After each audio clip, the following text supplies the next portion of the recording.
WF representing Palace, so let's tell you about Palace. Rolling straight to the ceiling, crowns and crystals, top like journeys, dishing out malice. Bold up, South London's grandest, far from bandits. Anything earning for a goal of innovation, just passing the team over here might finish out bright future we can't vanish.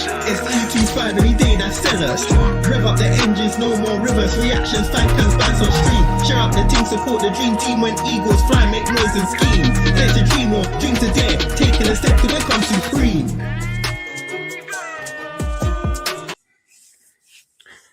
And good evening. Good evening, each and every one of you. Today is the Palace match preview against Aston Villa. High flying Aston Villa at the moment. Yeah. We'll see how it goes, innit? Tim, how's it going for you, mate? Yeah, I'm all right. Big up, everyone. Happy New Year. There's just a ton going on, Rich. I mean, and in some ways, I'm glad that there's stuff going on, but I'm also like terrified with all the stuff that's going on. There's a little bit too much. No, absolutely. I mean, tomorrow, I believe JC is going to be uploading a transfer weekly video. Good. The initial video is just going to focus on where he feels we need to strengthen, and also talk about the whole Brendan Johnson signing. And thereafter, it'll be every Monday looking at the actual rumors that are being put out there in the social media realm and so on and so forth. So, yeah. But before we talk Villa, and we're going to have Rich Sutherland from the Villa Park podcast to join us shortly, let's briefly talk Newcastle. Now, apologies we didn't do a separate match reaction on that. It's just we knew that we had a very busy week this week. Yeah. So we thought, we'll leave it. But very quickly before I give Tim the floor, I know if Tim messaged me and said, I've got to say some stuff. I felt we played all right. I thought we played okay. But you could just tell that our final third just isn't there. I mean, and then even amongst that, I think Newcastle was still the better side. I have to admit that. I agree. But you've got to look at chances. So Wissa missed a chance early on before Gordon scored the goal that was on goal. Offside, sorry. And then Will Hughes. And it's just like, if. Just if. Now, granted, we could easily say we didn't deserve it at the time, but that's football for you. Once you get to that position, you've got to take it. I think if he just gone with his right foot, I think he scores, And then we get hit with the usual thing we get hit with lately, set pieces. And Glasner mentioned it. He mentioned it in his post-match. He said, the second phase of a set piece is killing us at the moment. And he said, I put my hands up. I'm at fault for this. So he's taking accountability there, which is nice to see from a manager because he needs to throw players under the bus. But not that we didn't just concede one. Concede two. And if Joe Willett could finish, it could have been three, easily. So it's just a bit annoying, a bit frustrating. Tim, talk to us. Your thoughts on that Newcastle game? Well, I agree with you. I thought we did have some great moments. Great. I don't know if we could say great moments. I think what we could say, and I'll quickly finish this so we can get into the Villa preview. But I think what we could say is it's another one of those games, Rich, of like, if only.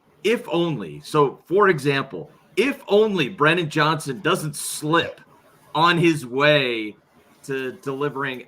I mean, he was in a great position. He got in a couple of really good positions. And if he gets that shot off and he doesn't slip, I think he beats the keeper. I think that's a goal.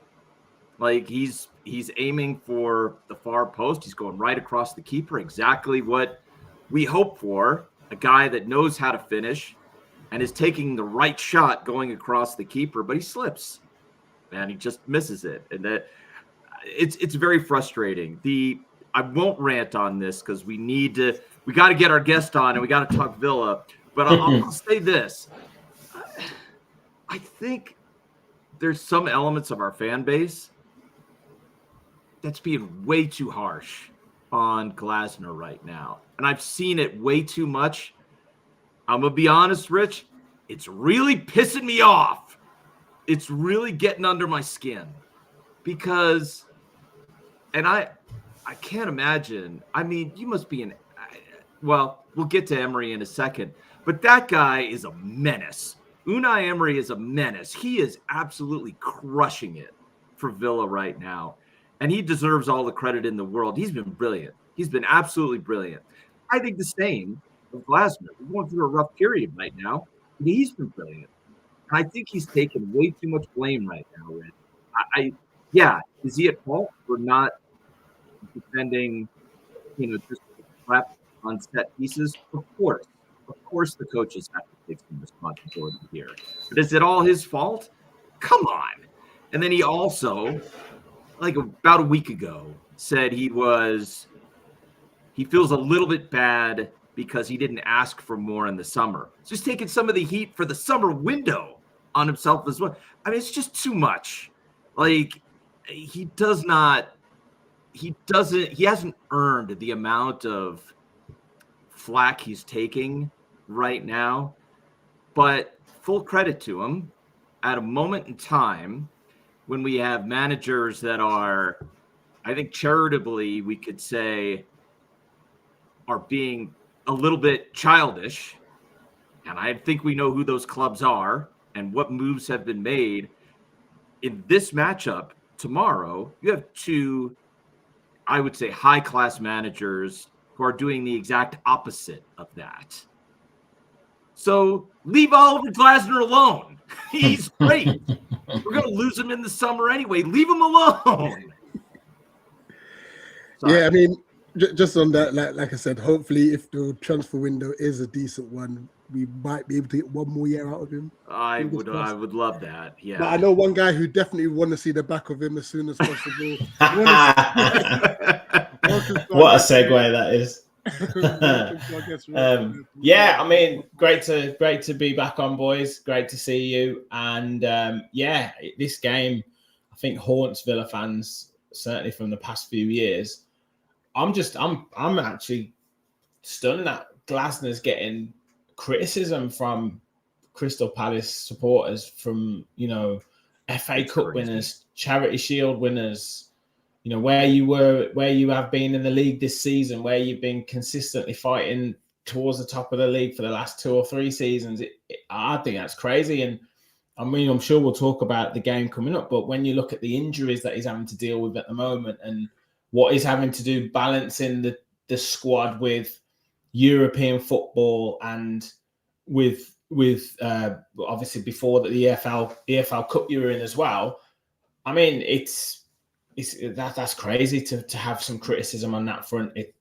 You're madness. It's madness. Like, it's so difficult to manage a first proper season in Europe, even though it's the Conference League. I mean, Villa went through that 2 or 3 years ago when we first got into the Conference League, and you think, oh, it's just a Conference League, it's dead easy, you're going to win these games, but it's not necessarily about that. It's the preparation for the players to have to go do Thursdays and Sundays, expectation to win those games because you're against inferior opposition.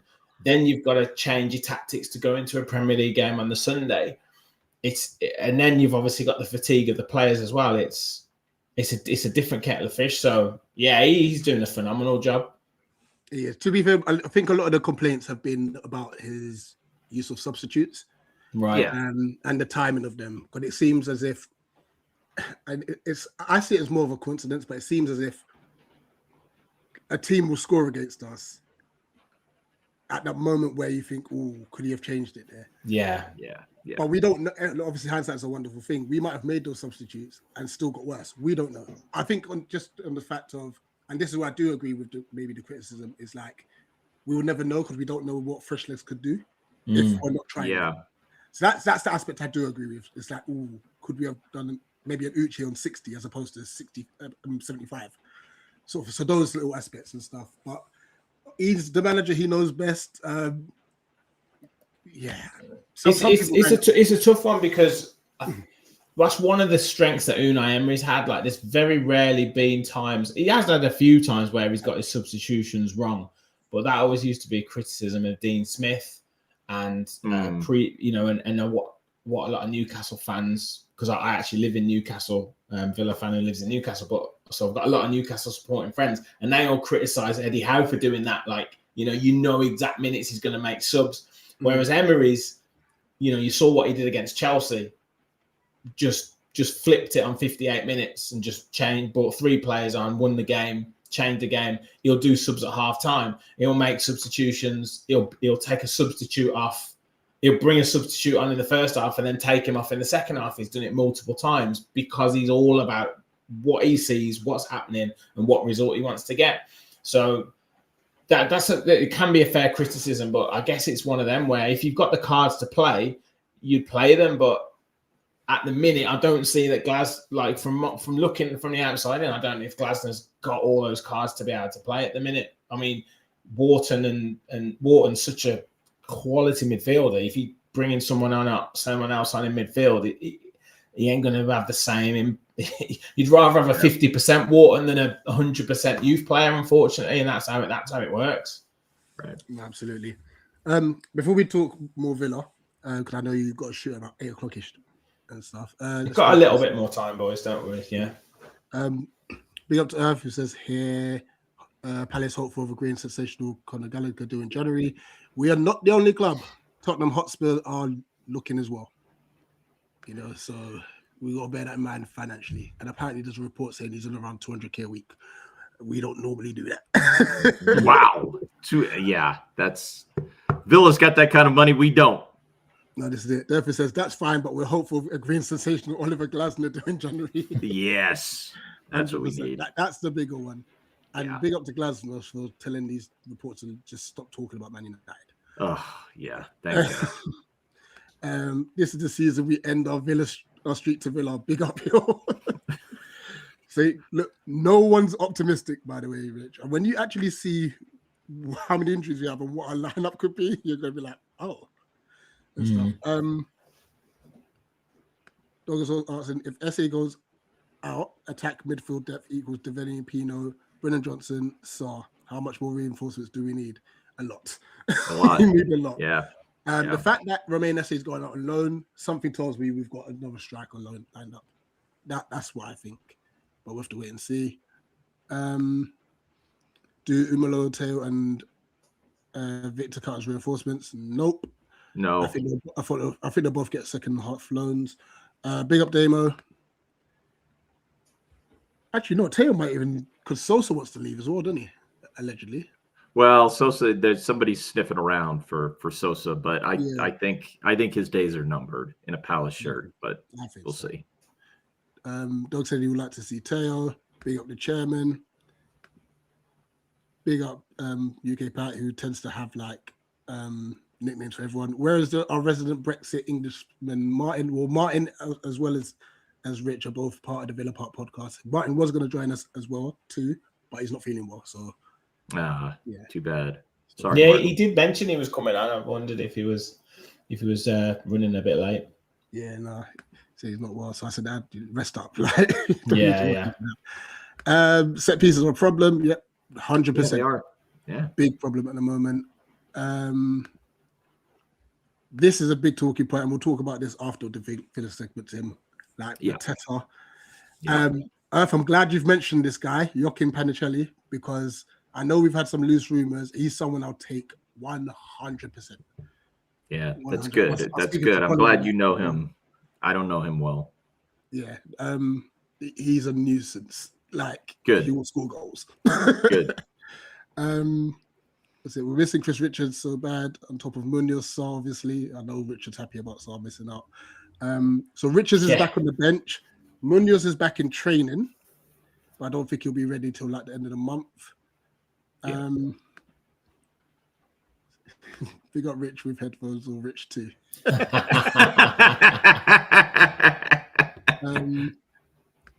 Chairman's saying that Will Hughes' miss was a massive turning point. It was a turning point for sure. Yeah. We got to get goals from percent and mid, 100% Millsy. I think that's our biggest issue. And that's why Conor Gallagher will be a great signing for us. Yeah, you know, for sure. Never saying, I think this Arsenal to Glasgow and Parish is a generational thing. Those who were around 10 or 20 years ago have a different view than their kids who haven't seen Palace anywhere but the Prem. That's a point. That's a great point. I wonder if we don't have to talk about it now, Rich, but I wonder if there is a generation of Villa fans who are like that as well because of the unprecedented success you're having right now. If there are some Villa fans who have maybe lost a little bit of patience, not recognizing that it wasn't that long ago that you just came up from the championship. Yeah, I mean, you've got it with all fans. I think social media obviously it amplifies it massively. You know, I tend to kind of view it as it's essentially what people used to say in the pub after a game where you just hear people talking absolute rubbish. You know, I always make a comment that when Villa were top of the league under John Gregory, a past manager of Aston Villa, and there were still Villa fans that I used to go with that were like, nah, he's rubbish, he's a terrible manager. We were literally top of the Premier League. So these type of supporters who would just fly off the handle and say something rubbish, you know, they've always been there. It's just that it's easier now to say it without kind of consequence on social media. So, but yeah, there's definitely a sense of entitlement, if you like to call it. I think Ollie Watkins, I don't know if you guys saw any of this. He was interviewed after the game against Nottingham Forest, and he talked about the atmosphere at Villa Park not being quite as good as in certain games as he wants it to be, and there's fans that leave early before the end of the game, and he kind of needs them they need to be with the team. And you know, we had a bit of a debate on it on the podcast. Was that based on the fact that maybe the transport links ain't great around there? Is it to do with was you winning the game or losing the game? Like we were beating Forest comfortably, but I think it's just a general point. I think it was part of it, but I think he used, because we won quite comfortably, I think he had a good opportunity to use that as a point. And I think there was, you know, when you're coming against a Sean Dyche team, you know what Sean Dyche is going to do. He's going to put 11 men behind the ball. He's going to make it incredibly difficult. And sometimes you need an opposition to actually come at you to get the crowd going, so that there's a bit of jeopardy in the game. But there was no jeopardy in that game against Nottingham Forest. They just literally came for a point, and that was that. So I do understand sometimes the fans need something to get them going, but at the same time, it's like every club's got them. When people are leaving 10 minutes before the end because they want to beat the traffic, it's like, why would you do that? Like we literally beat Arsenal in the last kick of the game. If you've left, what you're missing, like amazing moments from football matches. I'm sure you guys at Palace have had moments where you've scored last minute winners and stuff. And Eddie Nketiah earlier this season. Yeah, so it baffles me, you know, when people have paid a lot of money to go and watch Premier League football. It doesn't. You know, it's not cheap anymore. And then they're just like, oh, well, we'll leave 10 minutes before the end because we want to beat the traffic. So I think sometimes people maybe legitimately do need to leave. You know, if it's a night game and you've got young kids and all that sort of stuff, absolutely. But if you're one who does it every week, then you're kind of using that as an excuse. So I think especially if Villa are in this position where we are at the moment, where, you know, we are legitimately in a title race, in my opinion, you've got to savor it. You've got to go for it. And if you can give it a little bit more to the support, to the players on the pitch to take them to something special, then why not do it? Yeah. Fair point. Let's have a look at your season so far. And I guess the first question I'll answer will tie in similar to what we've been facing as Palace fans regarding Glasgow. You obviously went, I think, the first 3 games, 3 defeats, I believe it was. 0 goals, or you might have drawn. Yeah, it was. The first 5 games we drew 3 and lost 2. One of them obviously being against you guys, and we didn't score in the first 4. I think. Yeah. Like, did Emery face like a lot of criticism of Stick then, and how has he actually turned it around? Because obviously you've gone before Arsenal. Was it 11 straight wins? Yeah, it was 11 straight wins in all competitions. But I mean, even with that Arsenal defeat, it's been something like 13 wins from 15 or 14 wins from 16 or something crazy like that. So that's impressive. You know, I know people say that it was like, you know, 8 wins in the Premier League, 11 in a row, but for me, that consistency of form is even better, because you're always going to lose games, aren't you? But with regards to the first 5 games, I mean, yeah, I was one of them that was criticizing Emery as well. Like I'm I could be one of those fans that could lose their head a little bit as well, but it was only because legitimately I couldn't see nothing in the performances and nothing in the build-up play or the chance creation was telling me that we were going to get anywhere near this run. Like I couldn't even see where a chance was coming from, let alone a goal. You know, we played so bad that, you know, you guys totally dominated us and controlled the game against us. We couldn't really create anything against Brentford. We lost to them the game before you guys. The Newcastle game, we managed to scrape a 0-0 during the first game of the season. And then we drew 0-0 away at Everton. We scored a goal against Sunderland, and I think I was sort of quite worried after that Sunderland game because I couldn't see where goals were going to come. But in hindsight, Emery called out the players a little bit from that game, said they were a bit lazy in terms of whether he meant lazy in terms of chance creation or trying to go for the game. I don't know. It kind of got maybe lost in translation. But anyway, he kind of called out the players. But then the next day he sort of said, actually, that was a pretty good result. And looking at the game again and looking at how Sunderland operated, it was actually a good result. And now you see what Sunderland are like at home and you think, bloody hell, that was a good result. You know, 1-1 draw at Sunderland isn't a bad result right now. Right. And then we managed to just get a bit of momentum. We had a Europa League game against Bologna. We managed to scrape out a 1-0 win.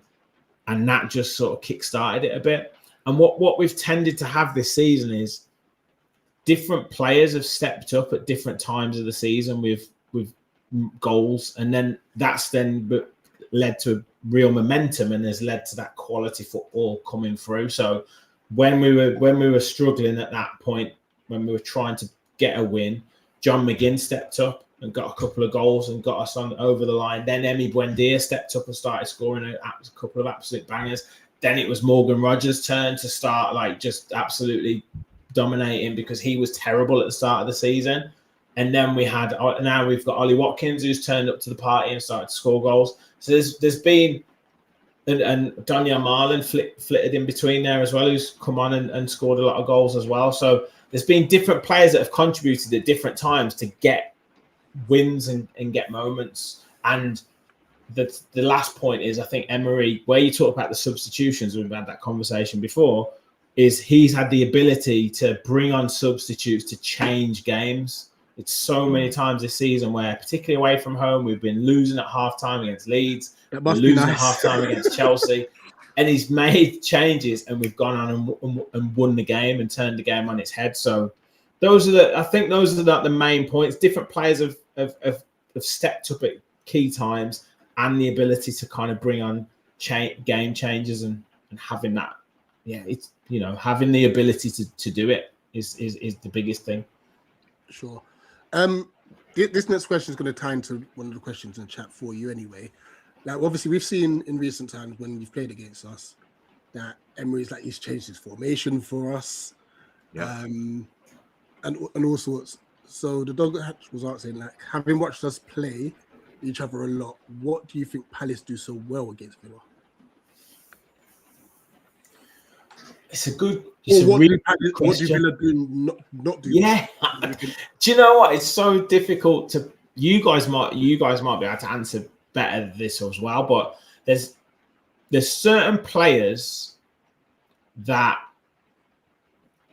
with Villa's style of play, there's certain players that Palace have that can really take advantage of the way that Villa play. So like Mateta, for example, when he steps up against like a Pau Torres, who's more of a ball playing centre back, Pau Torres has really struggled against that sort of unorthodox style that Mateta's got. And then all you need is a bit of encouragement as a striker, and you've got the beating of this centre back, and you can just keep going after him. So that's been a factor. The way that you kind of pin our fullbacks, because of the formation that you play, you've got your wide forwards. They can kind of be in between the Villa's midfielders who have to step out wide because we play quite a narrow formation, and then the fullbacks, so they don't quite know whether they're going to push on. They're trying to push on, but they can't push on because they've got Sarr or whoever to worry about. Thankfully, we haven't got that. And then you've got your marauding wing backs like a Munoz or someone like that. So they're almost Hopefully you don't have to worry about that. but they're almost they're like doubling up on them. So that's always an issue as well. So sometimes it's just the formation and those particular players that just suit the way that the opposition that they're playing against, like you said, because Emery has tried to play the way that Villa always play and tried to just keep it out as we do. That doesn't work. He's tried to match up man for man. That hasn't worked. He's tried to really change the team and bring in, a totally left field starting lineup. That's failed. So it's just one of them. It's so difficult to put a finger on it. But what do you guys think? Like, how do you think when Villa play with that, I guess, that possession style, that narrow way of playing, like, how do you see it as Palace taking advantage? Do you know what? It's difficult. Like you said, difficult to call because we would have thought we would play counter-attack. But then when we came to your ground earlier in this season, I thought we dominated the game. Yeah, you completely dominated. It was a completely it was like, it was a very different. Palace, So it was. I don't know how to answer that. No. And when I go back to that away game last year when you guys won 4-1, I think it was, Villa got it back to 1-1 and could have maybe, I think we missed a couple of chances to go ahead in that game. Yeah, you had a bit of momentum. And then goals change games, but you then got the goal and then just took that momentum away. And sometimes that can happen. So I don't think that game was necessarily a 4-1 game, if in the sense of it, in terms of the balance of play. But you really were really ruthless in that sort of 10-15 minute period after Villa, after you got the second goal to take it away from us. So, but yeah, I think Mateta's a handful, and then the other players, and Wharton, I think, is a brilliant midfielder, and it's one of them where if it's it's like a battle of the footballers. You've got Wharton and Tielemans, and if Wharton's on his game, he'll be on top. If Tielemans is on his game, he'll be on top, because they're both very similar playmakers, never take too many touches, see the early pass. And if one of them two gets conducting the game, then that team's going to win. Yeah. Before I come to you, Tim, I'm going to ask Rich one more question, because he did mention Tielemans, who I feel he's one of the players that Emery's shifted against Palace a few times. He's played in the 10, he's played in the 6, he's played in the 8. Has Tielemans got like a set position now, or is it still a case? No, he can. Yeah, he can play in all of them. He can play at the moment. He's playing in the one of the two central midfield positions with next to Boubacar Kamara, who's probably the most important in that sort of midfield, because he makes. Thank you for saying that. Better. I'm going to have a question about that, but thank you for saying that. So he makes everyone play better, to be honest. And then you've got sort of 3 in front of him at the minute. It's still that narrow, but you've kind of got them a little bit. All 3 of them are quite narrow, because he doesn't have like a Leon Bailey or a real wide player at the minute. He's got McGinn, Buendia, and Morgan Rogers, which are all effectively 10s. Yeah, so they sort of interchange. But when he's had Onana in that midfield, unfortunately Onana's injured, because he was absolutely tremendous the last few games that he was playing. He's had like Kamara and Onana, and he's had Tielemans a little bit further forward. It's difficult to know where I prefer Tielemans, to be honest. It all depends on the pressure that's put on those midfielders. If you give him, obviously, if you're going to give him a bit of time and space, like Forest did, he absolutely destroys you. But if you can get in amongst him, then he sometimes can struggle, because he doesn't have the time to look and see where he wants to play. But yeah, but Kamara's absolutely phenomenal as well at the minute. So it's trying to stop both of them at the moment. That's the issue. Sure, Tim. I was going to ask you about. Obviously, we're missing Sarr for this game, as well as Munoz, Nketiah, Klein, Richards is going to be on the bench. SA is now not an option because he's going on loan to Coventry. Who else? Kamada. Anyone else I'm missing?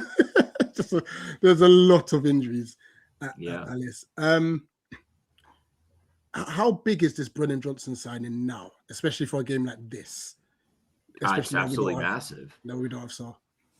No, it's massive because when we've been at our best, I'd be curious what you think about this. I'm glad you mentioned Kamara because when we've played, this is my impression. When we've played Villa really, really well, we've limited Kamara's time on the ball.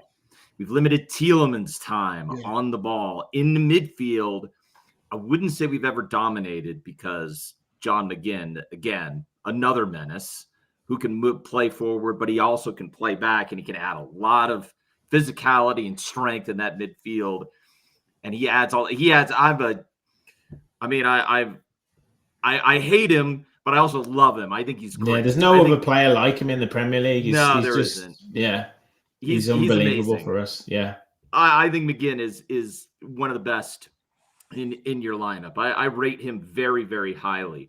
But when we've been able to get some joy, it has always been those two players, Kamara and Tielemans, don't get time on the ball.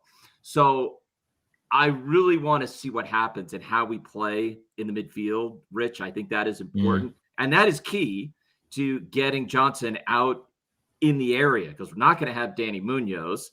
We're probably going to play Justin Devaney at the right wing back. Yeah. So we will have energy. We will have running. But if you can't get that ball out into the area for Johnson to run, in other words, if Wharton doesn't get time on the ball to get that out ball, get it to Johnson, I think we're in trouble. If he does have time to do that, if we are winning more of those balls in midfield, then I think we'll be a problem. Yeah. Yeah. But Johnson is huge. Johnson's absolutely massive for this game. Yeah, and he'll want to impress in his first home game. So he'll definitely want to impress. And Tim, you make a great point. That was another reason why you won that game and win so often against Villa is Emery has a lot of the time tried to control the possession, and you guys have almost let Villa have that possession at certain points in the game. When we play it out from the back, you've pressed at the right time and then sort of put pressure on Kamara and Tielemans. But then there's been other times where you've let us have that possession, you've set a trap, and then you just go like it's Wharton picks it up or Hughes or whoever, and then it's like one ball out wide, and all of a sudden it's like, what's going on? Where's Villa's defense? Like they've just departed, and you've got that pace had that pace, Munoz, Saar, and Mateta, the physicality, and that's just what's killed Villa so many times. So I'm interested that Johnson has got that pace, and he's obviously got a good finish as well. He knows where the goal is. So I'm interested to see how you set that up, or whether he sets those traps. I just think where you guys have struggled is you've obviously got loads of injuries, which is really unfortunate. But I watched quite a lot of that Newcastle game, and you just ran out of steam after 65 minutes. That was the problem.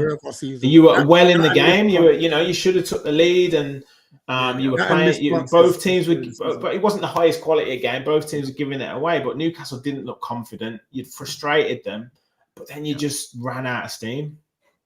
Yeah. I think running out of steam in 60, and this goes to the whole Glasner criticism of substitutes, which I understand. I totally understand that. And not taking our chances. We are bottom of the league for XG chances taken, and I think we're on like -9 now. We could have had 9 more goals than we have. Yeah, which is equivalent to probably about 5-6 points at least, which is a lot. Yeah.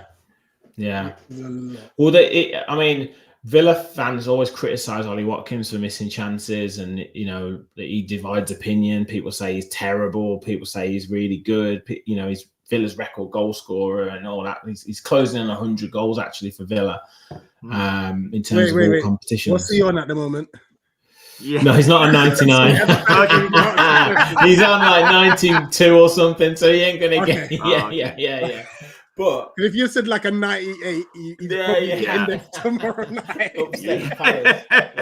But no, he divides mass. He misses chances. We know he misses a lot of chances. But and a lot of the time people say, I'll take Mateta, or we'll get, Villa should go for Mateta because he's that type of, he's a nuisance, he's all that. But from my impression, he misses a lot of chances as well, and he frustrates Palace fans. Is that right?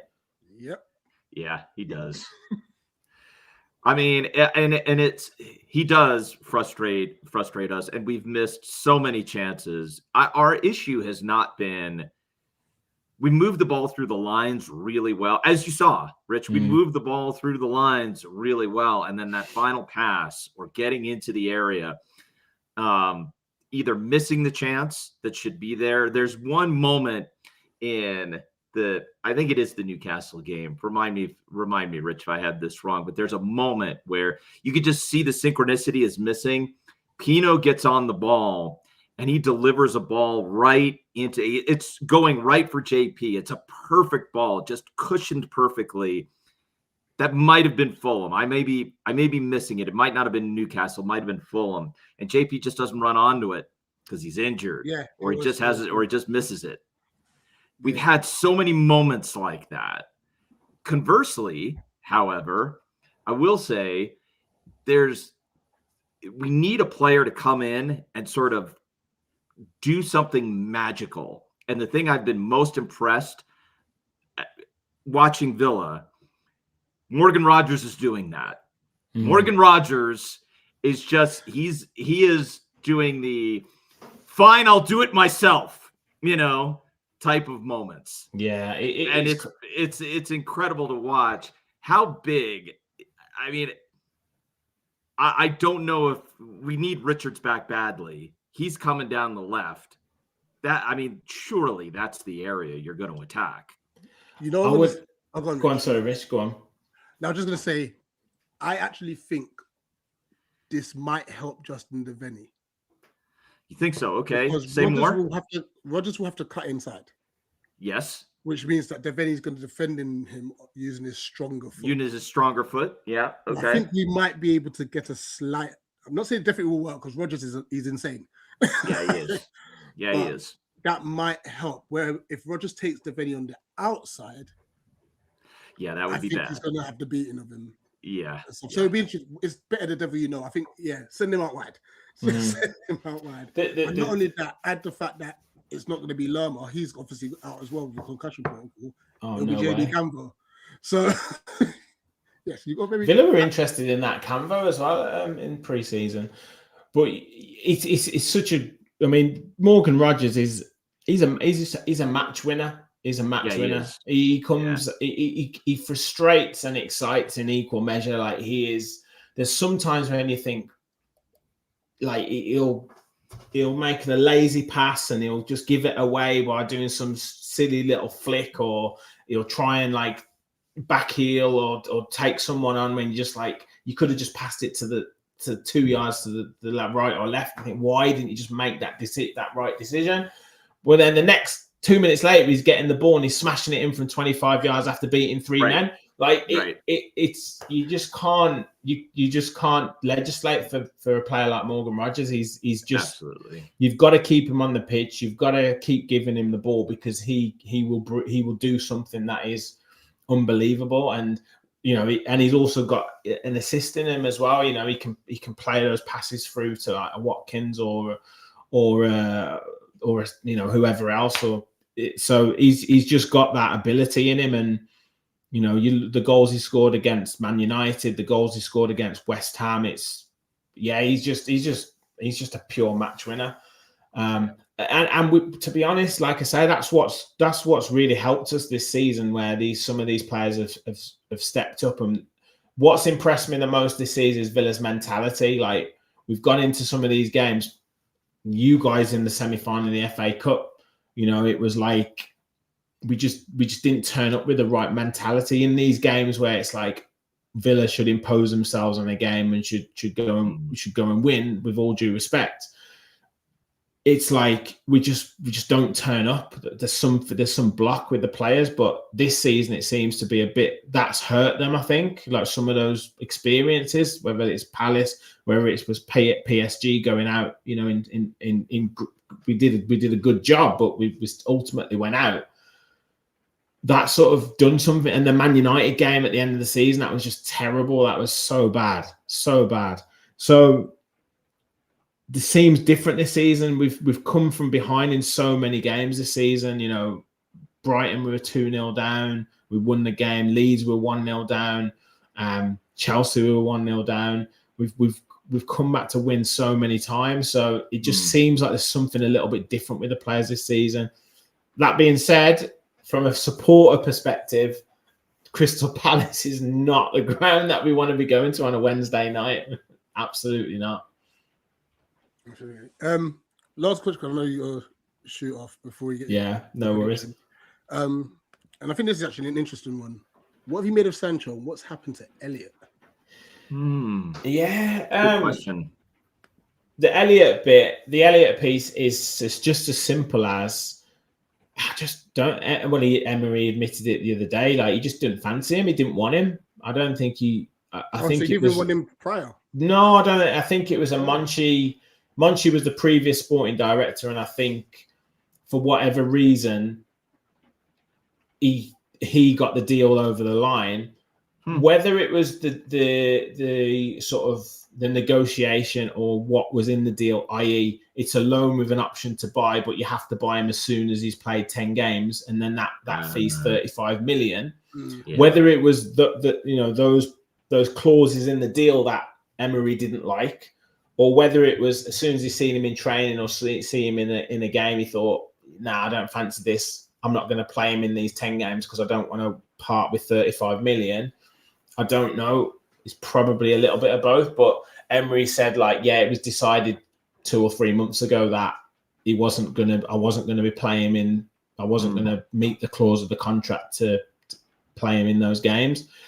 So behind the scenes, I think they've been trying to either get him to go back, get Liverpool to take him back, or to try and take out that clause. Because if you take out that clause, that kind of takes away the pressure of having to play him. Because Unai Emery is one of these managers that very rarely is a player going to get straight into the side. You know, he did it with Tielemans. Tielemans, everyone was like, "Oh, he's probably just going to leave because he's not getting in." Then all of a sudden he learns how Emery's style of management is, how he wants him to play, and all of a sudden he comes in. So that's one of the bits with Elliot. Just unfortunately, it's just the way the deals worked out. It's just not in his favour. It's a shame for the player because I actually really think he's a really good player.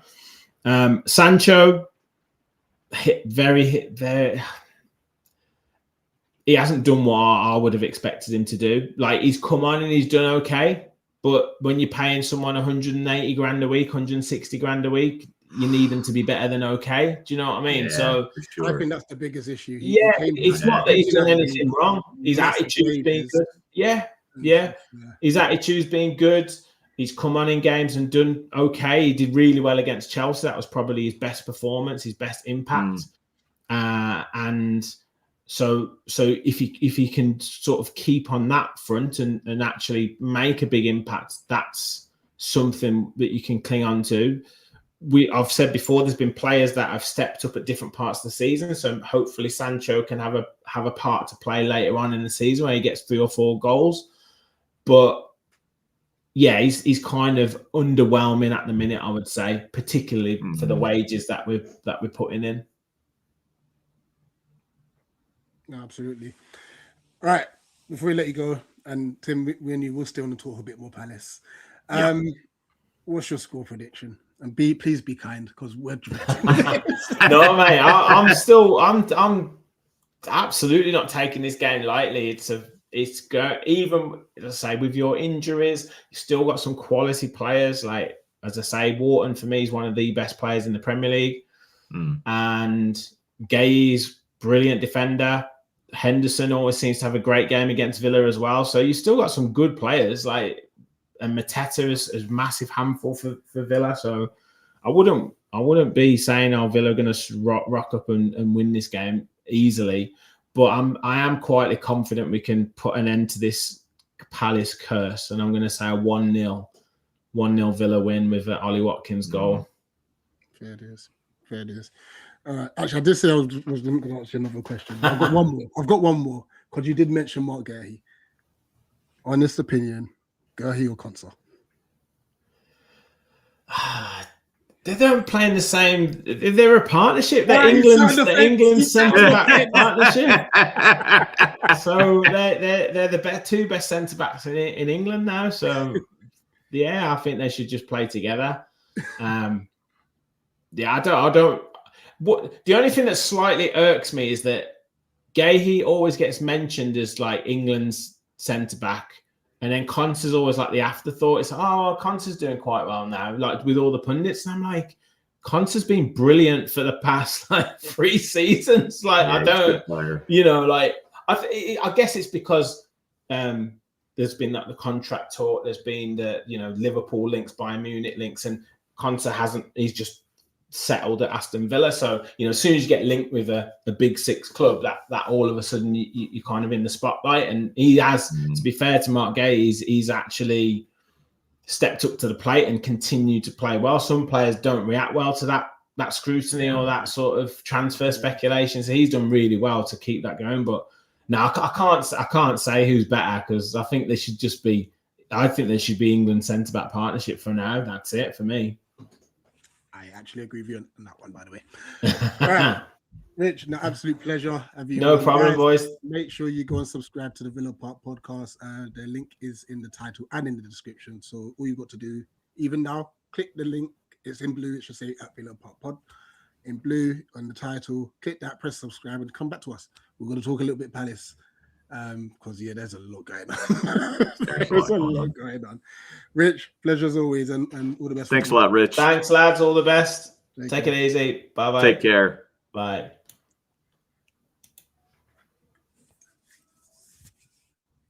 All right, Tim. We got a lot going on, right? Let's give ourselves 14 minutes. All right, 14 minutes. We can do this. If we don't give ourselves a time limit, I think we could do this for an hour. Easy. Yeah, seriously. Right. Where do we start? Do we start with injuries, Glasner, transfer rumors, and this includes outgoings? Yeah.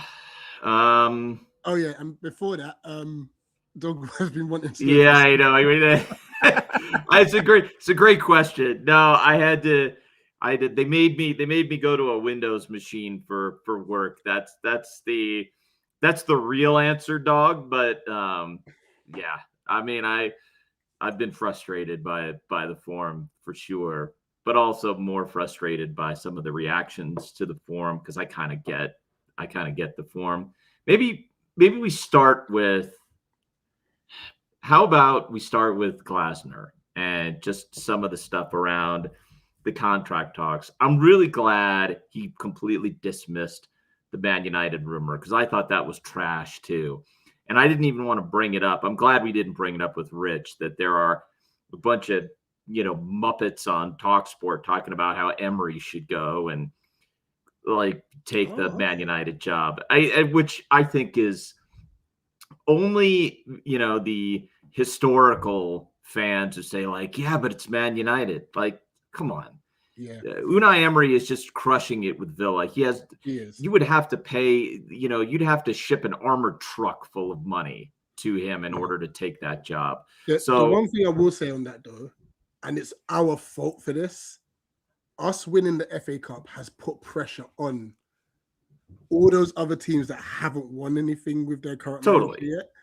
And so Villa fans, even though they shouldn't be upset with Emery because he's done a fantastic job, will be thinking, "Oh, it's been about 4 or 5 years now.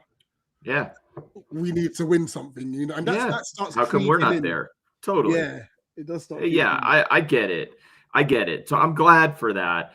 But I do think, and this kind of leads into the transfer talk, I think the way Glasner is talking right now, he's being a consummate professional. Yeah. And also leaving all of his options open to leave in the summer. That's what he sounds like to me. And the most worrying thing was the question he got about, and this leads into the transfer talk, Rich, I was talking about Mark, the transfer talk about Mark and City coming in for him. And Glasner said, I don't know if he will be here by the end of the window, which is another frustration for me personally. That should be an automatic no. I don't care what City's doing, unless they're coming in with like 50 to 60 million pounds. Yeah. get the hell out of here. Like, there's too much at stake. You can't lose your captain right now, especially with the squad as thin as it is. So the fact that Glasner had to say that is a real frustration for me, Rich. But let's maybe we could talk that kind of moves us into the transfer talk. But yeah, that's the main talking point I came out with in Glasner's pre-match. No, sure. Just quick on Glasner, like we said earlier, just glad that he rebutted that comment, because obviously I know a lot of bookies have got him down at like 4-1, you know, and he's like, look, like, number one, I'm not a betting person. Number two, I'm in contract. My contract's with Crystal Palace. That's all I need to talk about. And I think obviously these media outlets really want a soundbite, because yes, he may not be leaving now, but they are going to keep ramping up this thing, especially when the season's drawing towards an end. Yep. Are you going to Manchester United? Are you going to Manchester United? I mean, I don't know who was it. Mike Delaney of the Telegraph already said that he's had contact with them. Like, that's crazy. Yeah, they're just trying to stoke a fire, which is not there. Right. You know, and yeah, obviously these transfer talks, it's just worrying. It's worrying because like this guy he won, I think it's got a lot of legs. Yeah, you know, I agree that it has legs, and I think the worry is, and I hope I'm wrong about this, is that City comes in and says, "Hey, you wanted 35 million pounds in the summer. You were ready to take that. We'll pay that right now to bring him." And I worry that we'd be willing to take that, and I don't think that's anywhere near enough, Rich. I just think it would be wrong to do it. The disruption would be way, way too much. I think that's a stupid deal. So I'm frustrated by that. It shouldn't even be a talking point unless we're talking over 50 million pounds. Yeah, because it's the jeopardy side of it. Like, right. If we already had defenders lined up, already defenders, that'd be different. Then we could say, all right, well, cool, whatever. Yeah, if Diamande had not signed a new contract with Sporting, okay, then maybe there's something there. If Riyad was fit, maybe there's something there. So there's little bits like that. Right now, we've got 3 defenders fit. Right. You know, Richards will play on Wednesday, but like you said, as much as I want him to start, I think it's fairly clear he's not going to start. No, absolutely. Then you've got to look at the aspect of not just Mark Gahey, but there's been a lot of talk on Mateta. Yeah, that's another frustration. That one, I'll be honest with you, I think I see it happening. I think he goes in Jan. So for what price? Like, let's someone will offer around 50. You think someone will offer 50 million pounds? Someone will offer 50. Okay, so I want to hear from the chat on this. If somebody comes in 50 million pounds, and let's say the main rumor is that it's Man United, which I think is crap. I don't think that's right. I don't think they can come out with 50 million pounds. I don't think they can do that. Issues as well, haven't they? So yeah, they have too many issues. I don't think they can do that. But let's say somebody, let's just forget about which team. Somebody comes in 50 million pounds for JP. Do you take it, chat? I'll tell you what I think here, Rich. I would consider it, but if Glasner says, that's my guy, I need him, then it's end of discussion. Yeah. There's a trophy on the line, end of discussion. Yeah. If Glasner doesn't want him gone, we keep him. Right. However,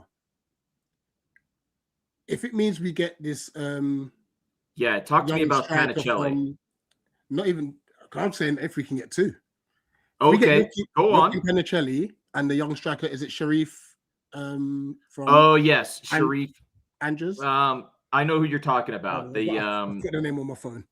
I made a list of all these players. Yeah, I forget the last name, but okay, but go on, keep going. Siddiqui Sharif, yeah. Okay, Siddiqui Sharif. Say we get 50. If we get Panicelli, and because I think they're looking at they want 25 million euros for Sharif. Sharif is saying, like, I don't want to go anywhere but Palace, allegedly. So we could even make, now that he wants to come to us, we can maybe make that like 21, 22 million euros. That gives us 28 million euros to go and say, hey, Panicelli, can't be our number 1. Sharif, you be our number 2. I'm all for that. I'll be honest with you. Joaquin Panicelli, if he's our Mateta replacement, I am not mad at it at all. He is an absolute nuisance in the box. He's a problem. He's a goal scorer. You know, we've then got to think about, and this is a good point though, because I was actually going to come to that. Because sometimes losing players loses dressing rooms. Yes. So we got to be careful in that aspect as well. Yep. So if we lose Mark now, we could lose a whole lot of players now saying we're gone, not just Glasgow. Right.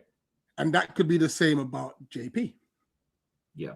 So it's a very sensitive and very tricky position to be in, because once it gets to the summer, we won't get 50 million for JP unless he starts hitting the target again. Yeah. You know, yeah. So it's tough. But as it stands, it's difficult to say I want any player to go because we're so light. Right. We are so light. And that leads us into quickly, Tim. Yep. What on earth is our starting 11 tomorrow? Yeah. I mean, this is a great question. I think that it is going to be what you've largely seen. It's going to be JP with Millsy, this Pino is a great and point. You're right. I mean, it could be. This could happen unless the planning is happening now, and you are like, I wouldn't discount. Well, I'll get to the 11 in a second, but let's just address what Millsy is saying. Let's say we already know, like nobody's saying anything, but at the club we already know the Glasner is not going to re-sign. If the club in the background is already sounding out managers who could come in, and you're already having those conversations with players to say, look, Oliver's not going to stay. We want you here, and extensions are being offered to certain players. You can manage it that way. Now you have to be proactive and manage it that way. I'm not saying that is happening. Hopefully we are doing some of that proactive work. I mean, certainly we did some proactive work around Brennan Johnson. So it's not like we don't know how to do proactive work. We do. We obviously do. As the starting 11 goes, I think it's Mateta, Pino, Johnson, Wharton, and Yuzi for sure. Your wing backs are Mitchell, and it's got to be Devaney on the right side. It's probably Canvo, Lacroix, and Gay to start, but I do expect Richards to come in. I expect him to play, and then Dino. So off the bench, it's going to be a bunch of kids. It is, And I wouldn't mind. Like, I wouldn't mind seeing, like Drake's Thomas. I wouldn't mind seeing Caden Rodney. And I certainly wouldn't mind seeing Dean Benamar if need be. Give him a few minutes in the legs before Macclesfield, because they're going to play against Macclesfield on the weekend for the FA Cup. It's woeful. It's woefully thin. Kleiny is out. A quick update. West Ham are 1-0 up against Forest. Good for them. I mean, West Ham they are bang in trouble. Yeah. West Ham are bang in trouble. They have to win. They are seriously in trouble. But I think that's the 11. Is there any change that you could see Glasner making to that 11? I mean, the injuries are terrible. It's really bad. I'm glad to hear that Munoz is back to training. Did you see the image he posted? No, I did not. Oh, let me see if I can find it. So he's put like the weather app, and it says Londres, obviously for London. It said -5. He's out bare chested. Wow. He went for a jog. It's mental. Let me see if I can find it. He's a madman. He cannot be stopped. He's an absolute madman. I love that. I'd love that. But we need players back. And I do not know if anybody said anything about when wow. Come on, Danny. Come on. I love it. There's some comments here we can get to, because I think there's some good ones in here. But I don't think we have any news about when Decore will even test to try and come back, and how we were supposed to be closer with Riyadh. I'd like to know a little bit more about that. Yeah. We weren't supposed to be that far away with Cardines. Kapora, I don't know when Kapora is coming back. So like we need some more timelines for some of these players, because there's so many unknowns, and that affects your recruiting strategy. No, absolutely. Oh man! All right, let's go through some of these comments. We'll work from bottom up. Okay, so can we talk about Glasner's lack of flexibility? Doesn't have the players for the back three, and he's still doing it. I get players aren't good enough, but try something else. Moving like Amarim. So could we go to a 4-3? Because we're just short everywhere. Well, if you were to go, so here would be my thing, right? Let's say you went to 4-3-3, Rich, or 4-2-3-1. Let's say you went to 4-2-3-1. Would you, like, who would be your three right behind the striker? I guess it would be Pino, Johnson, and Mateta. That wouldn't. So the two wingers would be Johnson and Pino. Could not be as wingers. And then you'd have Mateta up top. But then who's your three in the midfield? It's Wharton, Hughes, and Devaney. See, is that better? I don't know that that's better, because you need those three protecting. And then we'll be stuck because now we don't have Kleiny. We don't actually have a right back. Right. I don't know that that's better, right? Like at least with the formation we've got with the three center backs. I mean, I do get that. I get that this is suboptimal, but with the three center backs, when Richards is healthy, you do at least have two, really all three of those center backs are looking to make long passes and line breaking passes. They act as additional playmakers, Mark in particular, and Mark can carry the ball forward. I don't know, man. And I don't think he can carry the ball forward with as much freedom if he's only got one center back partner. Yeah, yeah. It really takes Mark's game out, actually doing. Yeah. I'd love to know what Glasner said to Johnson to convince him to sign. I think it was more Parrish, to be honest. Well, you know what? I think what Glasner could have said to him, and it has nothing to do, again, I'm not convinced he's staying. I don't think Johnson signing is an indicator that Glasner is staying. What I think he could say to him is like, you're going to get minutes right away. You need minutes to play in the World Cup with Wales. You have a legitimate shot to get to the World Cup with Wales. And we're going to put you in a position where you are going to score goals, son, because our setup was built for you. Yeah.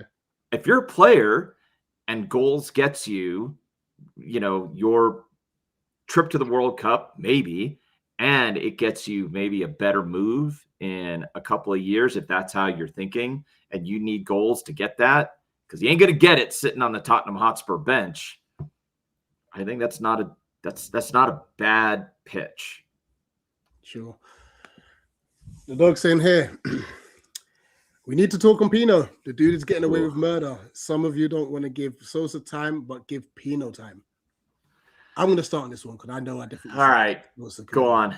Right. What I would say the difference is between the two is I don't recall Sosa having a good game. That's just my personal opinion. Where Pino has had good games. And plus, not saying that he doesn't give the ball away too much, not saying that he doesn't try flicks and tricks in the wrong areas. He's clearly not on the same wavelength as the others. Training, with the fact that we've not had training, hasn't helped. Yep. He easily could have had about 6 or 7 more GA because our strikers can't finish. And he could have had some more goals himself because his shooting's been poor. So I don't think he's been, yes, he's not been great for us. I wouldn't say he's been terrible.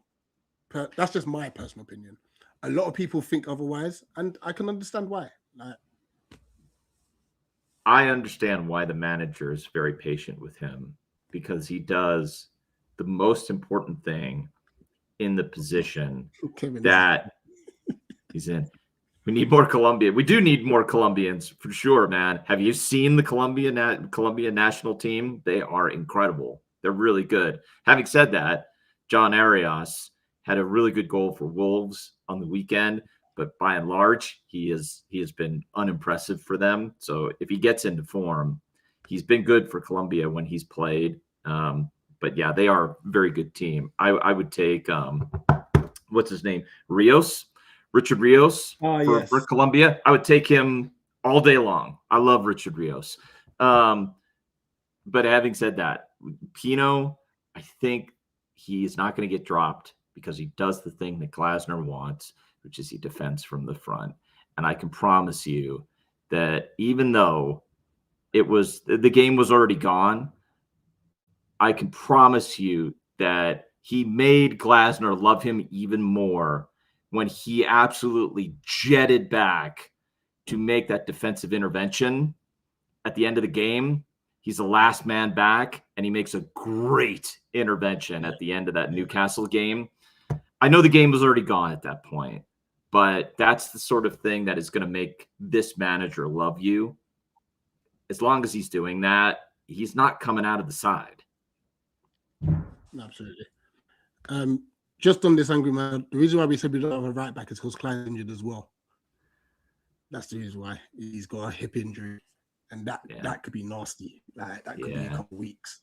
Yeah, you know. I think so. And he also says 4-3-1 or 4-3-3, you can score more. Nothing's helping us score more. Yeah, you would hope creating so. chances. I mean, it's like you need the finishers to get that, don't you? Like you would.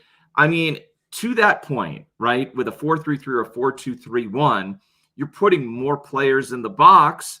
But if you can't finish, who cares how many people you have in the box? This is it. Dog saying Pino's one of the most awkward players I've seen in front of goal.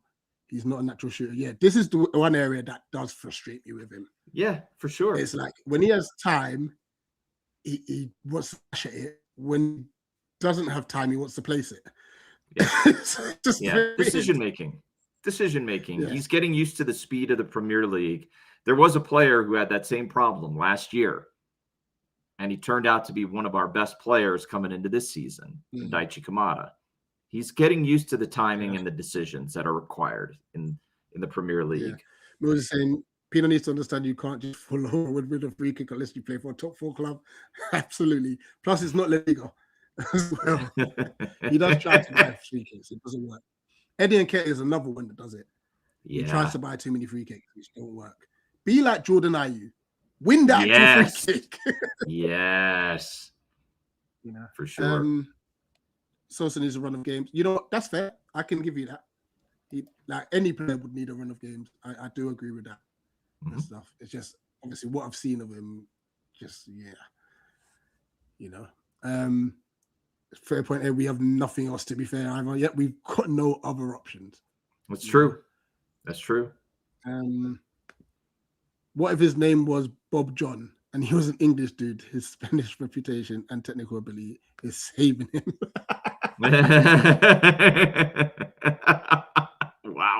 Wow. Harsh, but probably a little bit fair. No, absolutely. The set pieces is a big concern. It's killing us. It is killing us. And I wonder so we need to get back on the training ground. I do wonder, Rich, will Glasner say, okay, I am done with zonal marking. I need to get, this is how we're doing it. We will cover some. Yeah, we'll cover some zones, but we're going to go man. We're primarily going to go man to man. And then we'll have a couple of players covering. I don't know exactly how you do it, but you kind of wonder, will he do it and try something a little bit different? Absolutely. See. We need angry man is saying that we need to fix our home form's been terrible. I think we've got terrible. 20 of the 27 points have been away from home. Yeah. You know? I think we've only got 7 at home, maybe 8. Yeah. So it's definitely a concern. The one saving grace is that after this Saturday, we have no football for 7 days. Thank God. Thank God. Thank the good Lord above, Plus, man, because we need the to train. possibility that some players may be back as well. So in my head, I'm already saying this. Our season starts February. I agree with that. That's what I'm saying. So I'm saying we just need to manage now until Feb. That includes Sunderland away, which I don't know if we'll get anything from that. Yeah. What's after Sunderland? You can check the first list. I should have that in front of me, and I don't. I'm sorry. Chelsea at home. So the 1st of Feb, Forest away. That's when our season starts proper. Yeah, I mean, if we look, here's the hope that I have, and I thought about this, Rich.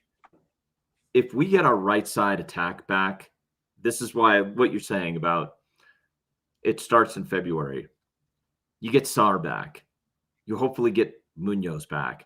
When we have the right-sided attack. And potentially Kamada back. And if you get Kamada and Wharton in there with the right-sided attack back, we are a way different team. We are a far different team with those players in the mix. And I think we'll be a lot more dangerous. And honestly, I would like to see, to the point that others are making about Pino, once those players do come back, then what is to stop Glasner from saying, hey, let's try Brennan Johnson out on the left and give Pino a little bit of a breather? There's nothing to stop him from doing that. And yeah. I think you can see that. Again. Yeah, then you have some options. And that's why when we say the season starts in Feb, and we're not talking about we wanting us to lose our FA Cup games and stuff like that. That's not what we're saying here. It's just we'll have a lot more of our players back. And we'll have a squad. And if we get this window right, we could have go from a position where we've got 14, 15 players that Glasgow's been using quite regularly to potentially having 17. And that changes everything. It does change everything. Now we can make 5 subs knowing that the quality doesn't drop. That's not to disregard the players that are coming off the bench. But there's clearly a big discrepancy in quality. There's a gap. According to the manager. Yeah, there's a gap. And I think there was a point somebody made, it may have been the dog, about if we had given Esse the amount of time that we're giving Pino, we'd see something different. I do think when Esse came on versus Newcastle, he showed something offensively. He does get a good cutback ball into Uche. I don't doubt Esse's creativity. What the manager has apparently told the press and has been reported to the press is that he just does not have the defensive responsibilities down. He can't do the defensive work, and that does not work in Glasner's system. It just doesn't. He also mentioned the lack of physicality. That's why Uche comes on. There you go. Right. So, like, a Coventry loan probably does him some good, but we are badly in need. So if you had to make a prediction here, Rich, and I think this is I don't know, I'm not sure I'm very comfortable making this prediction, so I'm not sure if I should ask you this, but maybe this will be one of our last things. How many more players coming in? And chat, how many more players coming in January? I have thought that you've got to get at least 2 more. I think you need a right wing back, and I think you need another attacker, whether that's a striker or a 10.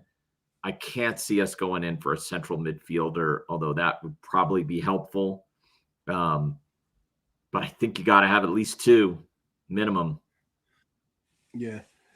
For me, we need 3. We need a centre mid. Yeah. We need a striker. Because Eddie Nketiah is not seen as a striker anymore, and which is sad. We also need a right wing back. I think the right wing back is the urgent priority. Yeah. And another attacker. We're 6 days in now. All the news is quiet again. I'm not too bothered by that because I figured that. But if we don't hear anything next week, if we don't start hearing more, I wonder if this Panicelli rumor is interesting. I don't know. And I haven't heard enough about Zachariah Elouadi, who I really want. I'm not sure if that's going to be real or not. Because to be fair, there was a report saying that Sacha Bowie's not in our interest. We've got the targets in mind. I'm not surprised by that, Rich. I don't think he fits. Just the character issues that have been reported just don't. I don't think Glasner's having any of that. So I don't see Bowie coming in. Absolutely. Right. I guess we'll leave it there, guys. Now, thanks for the comments and the contribution stuff. Big up to Rich Sutherland again for joining us early to talk Villa. So tomorrow, so JC may or may not be uploading a Transfer Weekly video tomorrow, and then it will go back to being on Monday, and we'll do it every Monday, including Transfer Deadline Day. Nice. Outside of that, we'll have the bank comes tomorrow evening. There may only be a few because it's very cold outside and we're not expecting people to come over and chat to us and stuff. So I'll be editing that, so hopefully I'll get out as soon as possible. Thursday, we'll have the Macclesfield review. We've got a Macclesfield guest lined up as well. I don't think there's anything on Friday. Saturday, there's a few of us going up to Macclesfield for the game. Nice. I believe we'll be doing a watch along as well. And then Sunday will probably be a match reaction, I reckon. And then we can actually have a bit of a break. Because we've got nothing till the following Saturday and stuff. So there might even be a return of tactical, which we've not been able to do for ages due to that's true, huh? Of games. That is so true. Just like training. Like the eagle-eyed football, Dan and JC finally back on the training pitch. Finally. Yeah. And to the Keys one, with Real Madrid sniffing around, I don't think we're getting him. And last one here, Angry Man said, how do you find the Macclesfield fan? I rate it. He actually turned up on our stream once. I think it was because we just were discussing about the FA Cup draw. It must have stumbled across the channel. So I said, drop us an Instagram or a Twitter message. He did so, and yeah, he should be available for Thursday. We do try to find fans from everywhere. It's hard. It's not easy, but we do try. And you know what? I'll just address this quickly, Kev. Saying I see many of our players praying when they score. I wonder how many of the fans pray our team. I do all the time. I do before every game. So yeah, I'll be doing it again tomorrow. Here's hoping. Here's hoping. And Big Up the Dog says, great. Thanks for your great therapy session. We needed this chat, didn't we, Tim? Just to make us feel a little bit better. Yeah. Now, if we could somehow get something from tomorrow's game. Yeah, that'd be good. Be great. Give me a draw. I take it all day long. Give me a stinky 0-0. I don't care. Yep. I do not care. Guys, smash the like button, subscribe if you're new. Yeah, look forward to the content upcoming. And let's just hope we get some more bodies through the door. Palace. That's what it is. Up the Palace. Up the Palace.